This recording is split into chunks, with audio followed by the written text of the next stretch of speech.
going to talk about the low water pressure at your kitchen sink faucet. Okay?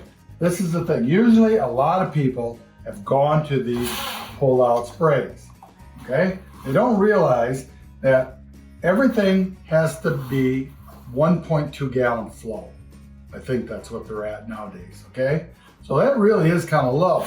But what they do, they put a couple of check valves in these handles. Some of them you can get them out, some you can't get them out. This is a growy, you're able to pull those out. But another thing, now where this flexible hose connects, there's another check valve in there, a flow restrictor in them. Sometimes they'll put those flow restrictors in the water flow and the water supplies going up into the body of the faucet. You can't get those out. Otherwise, just learn to live with it. There isn't a darn thing you can do about it, but that's the way it is nowadays. All faucets have to be 1.2 gallons. I hope you like that idea, or the grumpy plumber is an idiot. The aerator too, that's another thing. These aerators, that's it, this right here. I mean, you can clean them all you want, you think there's crud in it, but that's a flow restrictor they put into it.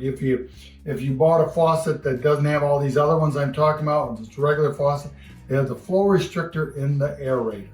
So, if you don't believe what I got to say, see if your doctor might know about it. If you have good water flow, like somewhere else in your house, like at the bathtub, that's different than the kitchen sink, because the kitchen sink either has a aerator that only allows 1 gallon a minute flow, 1.2 gallon a minute flow, or it's got the checks that are inside to restrict the flows that you can't remove. But the bathtub, it only on the spout does not have a flow restrictor, but the shower head has a flow restrictor.